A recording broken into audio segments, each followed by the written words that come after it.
भैया कि अब आपको बता देते हैं, पढ़े लिखे लोग 2.5 करोड़ स्टूडेंट जो रेलवे का फॉर्म भरता है जिसमें 500 रुपए सरकार लेती है, इस तरह से टोटल 12.5 अरब होता है रुपया, यानी कि 12 अरब 50 करोड़। बात समझ में आ रहा है? हमें समझ में आ रहा है, क्योंकि मैथ का मैं टीचर हूं तो मुझे समझ में आता है। हमारा गांव में 5 रुपए ब्याज चलता है मोदी जी, 5 रुपए सैकड़ा महीना का ब्याज चलता है। 3 रुपए मान लेते हैं कि मोटा रकम है तो 3 रुपए। अब 3 रुपए से हमने निकाला 3% से महीना का, क्योंकि महीना में ब्याज चलता है गांव में, तो इस तरह से 12 महीना में 36% हुआ, 2 साल में 72% हुआ, और ये 12.5 अरब का जो ब्याज हुआ वो 9 अरब हुआ। 2 साल आप लटका दिए रेलवे वाला फॉर्म भरवा के लड़का सबको 500 रुपया लेके। अब आप कहिएगा कि एग्जाम के बाद तो हम पैसा लौटा देते हैं, लेकिन बात यहां यह है कि पैसा तो आप लौटा दीजिएगा, 100 रुपया रख लीजिएगा, 400 लौटा दीजिएगा, लेकिन 2 साल में आपने बिजनेस कर लिया है 9 अरब का। भैया बहुत होता है 9 अरब, कोई साधारण बात नहीं है। अब देख लीजिए, आप कहेंगे कि इतना बकर बकर कर रहे हैं, भाई गरीब आदमी है। जब मेरे अकाउंट में केवल 1,23,000 रुपया था ना, तो 1 लाख रुपए हम पीएम केयर फंड में दिए थे। काहे जानते हैं? कि कोरोना से लड़ाई लड़िएगा ना, तो कोरोना से लड़ाई लड़िएगा तो देश हित में ही पैसा जाएगा। इस पैसा से जब वैक्सीन बन के आएगा या हमारे साइंटिस्ट लोग जब इस पर रिसर्च करेंगे वैक्सीन पर, तो खर्च लगेगा। तो आदमी किसके पास जो औकात था, 1 रुपया, 11 रुपया, 100 रुपया, 50 रुपया, 1 करोड़, 500 करोड़, 1000 करोड़ लोगों ने योगदान दिया, जिनसे जो हो सका।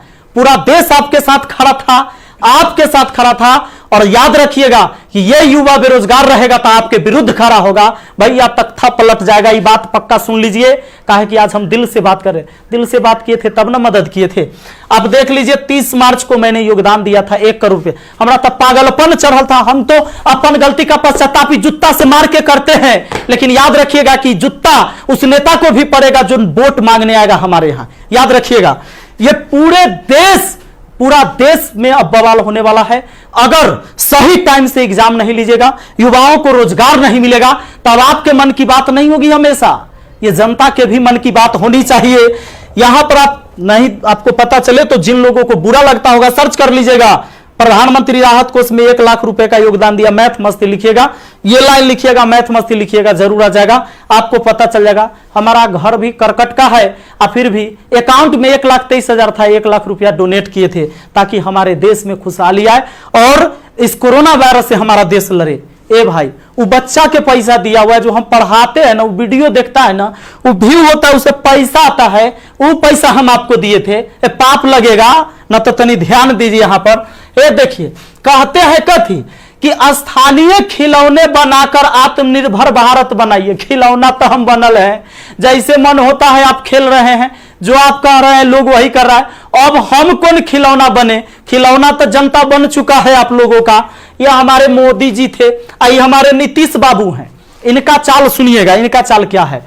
अभी जब चुनाव आने वाला है तो बिहार पुलिस के बहाली निकाल देंगे, बिहार पुलिस के बहाली निकाल देंगे तो भारी संख्या में एग्जाम को करवा लेंगे, रिजल्ट नहीं देंगे। अब एग्जाम दे के लड़का फसल है कि अगर नीतीश जी नहीं आते हैं तो फिर आगे रिजल्ट नहीं आएगा, कोई ना कोई बवाल। चूंकि बिहार में कोई एग्जाम जो है ये ना है कि साफ सुथरा से हो। आप देख रहे हैं बिहार एसएससी का एग्जाम कितना साल में हुआ है, आदमी बूढ़ा गया, जवानी में दिया था एग्जाम और रिजल्ट आते थे बूढ़ा जाएगा।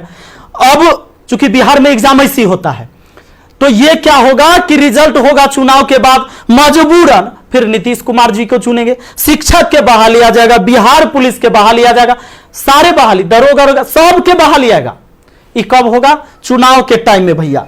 तो नीतीश जी का जो ये था, इसमें इन्होंने कहा कि नल जल का रख रखाव करने के लिए बाडो को 2-2 हजार रुपया मिलेगा। हे प्रभु, ये 2-2 हजार कहला दे रहे हैं, नल जल के दशा दिखा दें। 33,000 करोड़, 33,000 करोड़ रुपया आपने बिहार में नल जल पर खर्चा कर दिया। आज आपको असलियत हम दिखाते हैं, इस वीडियो में देखिएगा आप लोग जरूर। इस वीडियो को इतना शेयर करिएगा कि मुख्यमंत्री से लेकर प्रधानमंत्री तक पहुंचना चाहिए, बिल्कुल पहुंचना चाहिए कि हमारे जहां से हम हैं वहां की स्थिति आपको दिखा देते हैं कि नल जल का स्थिति क्या है। बेरोजगारी तो भैया आपने ऐसी पहुंचा दिया है यहां पर कि लोग अब कुछ करने लायक नहीं है। आप अगर आत्मनिर्भर बनाना था, खिलौना बनाना ही था, ये कहेला पढ़वा रहे, शुरू से खिलौने बनवाते। कहेला 500-500 रुपया लेके फॉर्म भरवा लिए और 2 साल में 9 अरब आप ब्याज कमा लिए। प्रभु क्षमा कीजिए, प्रभु इस पर कोई उपाय कीजिए, वरना आपकी तख्ता पलट जाएगी। और सारे विद्यार्थी, जितने भी छात्र हैं, मैं आप सबसे अपील करता हूं, इस वीडियो को शेयर करिए, जितना ज्यादा शेयर हो। और सारे एजुकेशन चैनल वाले जितने भी, चूंकि आपके मीडिया नहीं दिखाएगा, विद्यार्थी का दर्द कोई नहीं समझ पा रहा है, वो वही चीज दिखाएगा जो सरकार चाहती है। हमारे सारे भाई बंधु जितने भी वाईफाई स्टडी एग्जामपुर है, अभिनव शर्मा है, राकेश यादव सर है, जितने भी लोग हैं जो भी वीडियो बना रहे हैं, बहुत अच्छा कर रहे हैं। सभी को हाथ जोड़कर तहे दिल से मैं धन्यवाद देना चाहूंगा, क्योंकि ये विद्यार्थी, इस विद्यार्थी जो बेरोजगार है ना, उसी के वजह से हमारा रोजगार है। यही बात सच्चाई है और इसीलिए हम इनके लिए लड़ेंगे, चाहे जो हो जाए। धरना प्रदर्शन होगा, पूरे देश में धरना प्रदर्शन होगा। और जहां ये 2.5 करोड़ विद्यार्थी सड़क पर उतर गया, तो सुन लीजिए, ये बिहार से लेकर दिल्ली तक हिलेगा, ये बात निश्चित है। एक साथ हम हैं, सबके साथ है। सारे छात्र आंदोलन करने के लिए तैयार रहिए। एसएससी टाइम से एग्जाम नहीं लेती है। एक तो आप वैकेंसी ही कम निकालते हैं, अब वैकेंसी कम निकालते हैं तो जो निकालते हो ओकर तक कम से कम एग्जाम ले लीजिए, सही से रिजल्ट ले लीजिए, सही से रिजल्ट दीजिए और एग्जाम सही से ले लीजिए, टाइम से ले लीजिए। एक शेड्यूल बना दीजिए, जैसे मैट्रिक का एग्जाम होता है, 12th का एग्जाम होता है कि इस महीने में होगा, इस महीने में रिजल्ट होगा, उसी तरह एसएससी का भी एग्जाम होना चाहिए, रेलवे का भी एग्जाम होना चाहिए।